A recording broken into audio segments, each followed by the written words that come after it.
Hi friends, I am Renu Singh. आज का हमारा एक क्वेश्चन है जो है इनपुट आउटपुट का क्वेश्चन। तो हम लोग इसको देखते हैं ये कैसे सॉल्व होता है। एक्चुअली ये क्वेश्चन सिर्फ और सिर्फ बैंक के एग्जाम्स में आते हैं, स्पेशली इन मेंस। प्रीलिम्स में बहुत रेयरली ही इनपुट आउटपुट के क्वेश्चंस आते हैं। फिर भी अगर आए तो इसी लेवल के क्वेश्चंस रहेंगे, इससे ज़्यादा टफ नहीं रहेंगे प्रीलिम्स के लिए। मेंस के लिए थोड़े डिफरेंट हो जाते हैं इनपुट आउट के क्वेश्चंस, जो मैं बाद में आपको ज़रूर दिखाऊंगी मेंस के क्वेश्चंस। फिलहाल अभी प्री के लेवल के क्वेश्चन को सॉल्व करते हैं। तो हमारा क्वेश्चन क्या बोल रहा है, a word and number arrangement machine when given an input line of words and numbers rearranges them following a particular rule in each step.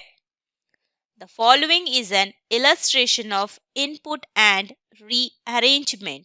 तो ये हमारा एक इनपुट दिया है, जो क्वेश्चन का इनपुट है कि 46 rear game, 98 32 sand, 53 pant, 67 hall, ये दिया हुआ है और इसके कुछ स्टेप्स दिए हुए हैं।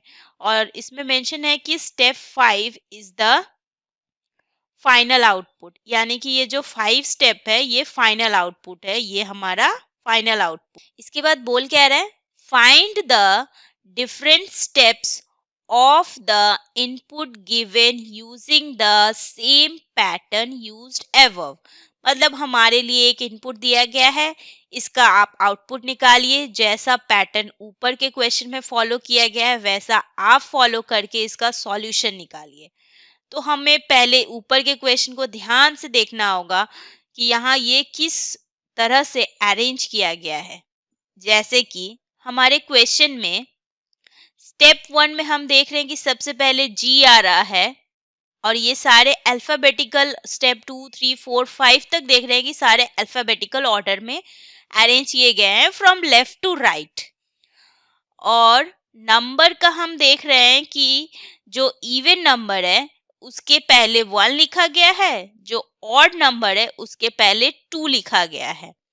और सबसे पहले ये सब इवन नंबर को अरेंज किया जा रहा है, उसके बाद ही ऑड नंबर को अरेंज किया जा रहा है। जैसे देखिए इस वाले स्टेप 3 में क्या हो रहा है, 198 पहले आ गया है, जबकि यहाँ पे और भी 53 और 67 नंबर्स थे जिसको मेंशन किया जा सकता था, लेकिन वो ना करके इसमें क्या किया गया है, जितने इवन नंबर्स थे उनको पहले लिखा गया है, जिसके पहले 1 लिख के उनको पहले लिखा गया है, जो ऑड नंबर रह गए थे उनको बाद में लिखा गया है। यहाँ देखिए 253 267 ये बाद में लिखा गया है।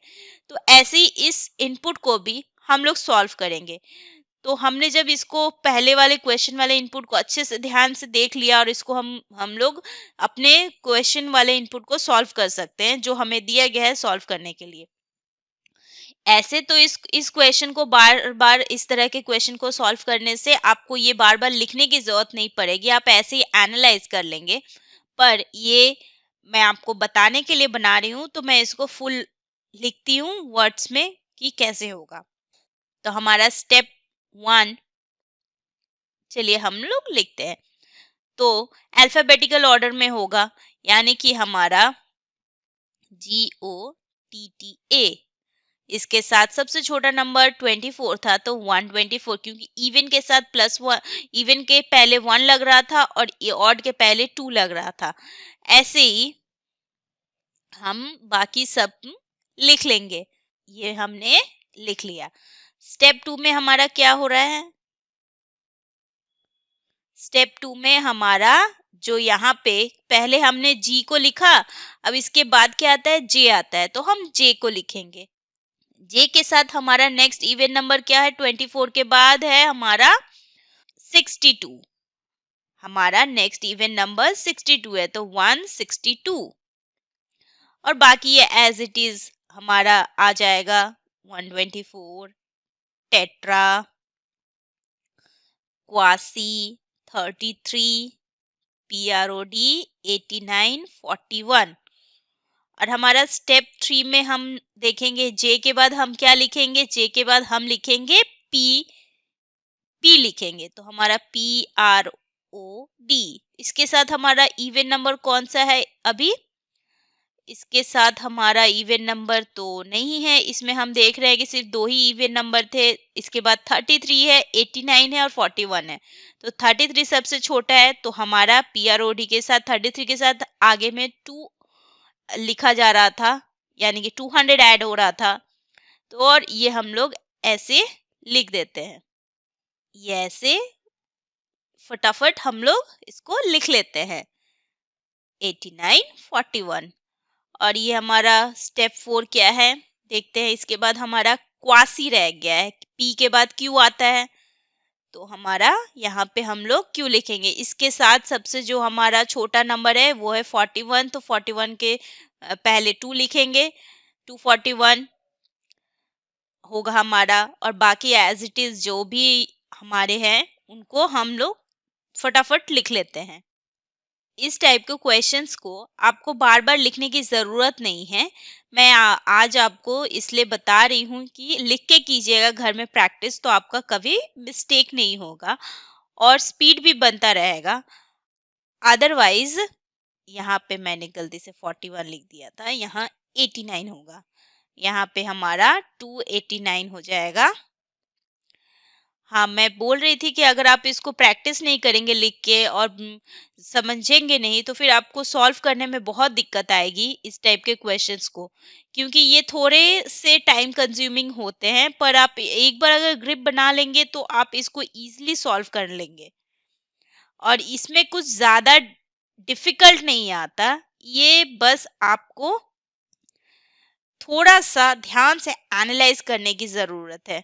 हम देख रहे हैं कि हमारा ये जो इनपुट था इसका हमने आउटपुट निकाल लिया, क्योंकि हमारे सारे के सारे यहाँ जितने सारे नंबर्स थे और जो वर्ड्स थे वो सारे अरेंज हो गए। देखिए टी तक आ गया और यहाँ पे सब। तो यहाँ स्टेप 5 हमारा फाइनल आउटपुट है। इसके ऊपर हमारे कैसे क्वेश्चंस आते हैं मैं वो आपको बता देती हूँ।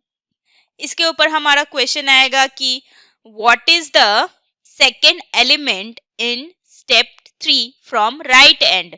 तो स्टेप 3 हमारा ये था, इसका second element from right and. ये जो एंड है ये तो लेफ्ट एंड है और ये हमारा राइट एंड है, तो इसका सेकेंड एलिमेंट ये है, यानी कि ये 89 है हमारा सेकेंड एलिमेंट। तो हमारा क्वेश्चन का जो आंसर क्या होगा 89 होगा। और ऐसे ही और क्वेश्चंस क्या होंगे कि फाइंड द डिफरेंसेस बिटवीन, जैसे मान लीजिए हमारा क्वेश्चन रहेगा कि find the differences between first and second numbers from left and in step 2। तो हमारा स्टेप 2 में जो फर्स्ट एंड सेकंड नंबर का लेफ्ट एंड से, तो हमारा ये हुआ लेफ्ट एंड, तो इसमें जो फर्स्ट और सेकंड नंबर का डिफरेंसेस हम लोग निकाल के बता देंगे। जैसे 162 माइनस 124 इक्वल्स टू 38, ये हमारा आंसर हो जाएगा। ऐसे ही और भी क्वेश्चंस हमसे पूछे जाएंगे, जैसे कि आपका फाइनल आउटपुट कौन सा है। तो आप जब तक ये देख के आप इजीली बता देंगे कि हमारा फाइनल आउटपुट कौन सा है, तो आप ये देख के हम बता देंगे कि हाँ हमारा फाइनल आउटपुट ये है। और भी क्वेश्चंस होंगे कि हाईएस्ट और लोवेस्ट नंबर का सम क्या होगा स्टेप 4 में। तो हमारा हाईएस्ट नंबर है इसमें 241 और लोवेस्ट है हमारा 89। तो इन दोनों का हम लोग एडिशन करके हम लोग बता देंगे कि क्या होगा इसका हमारा हाईएस्ट एंड स्मॉलेस्ट नंबर का। तो ऐसे ही हमारे सारे के सारे क्वेश्चंस रहेंगे, तो इजीली हम लोग सॉल्व करके बता सकते हैं। तो इस तरह का ही इनपुट आउटपुट का आपको मोस्टली प्री में क्वेश्चन देखने को मिलेगा। ऐसे तो बहुत कम आते हैं, बहुत रेयरली ही आते हैं, पर आ जाएंगे तो आप इजीली सॉल्व कर लेंगे। और हमें इनपुट आउटपुट की प्रैक्टिस करते रहनी चाहिए, क्योंकि ये मेंस में तो ज़रूर आते हैं और काफ़ी स्कोरिंग ये चैप्टर है जिसको आप बार बार प्रैक्टिस करेंगे तो आप अच्छा स्कोर कर सकते हैं। तो आपको अगर ये क्वेश्चन अच्छा लगा हो तो ज़रूर हमें कमेंट कीजिएगा और थैंक यू।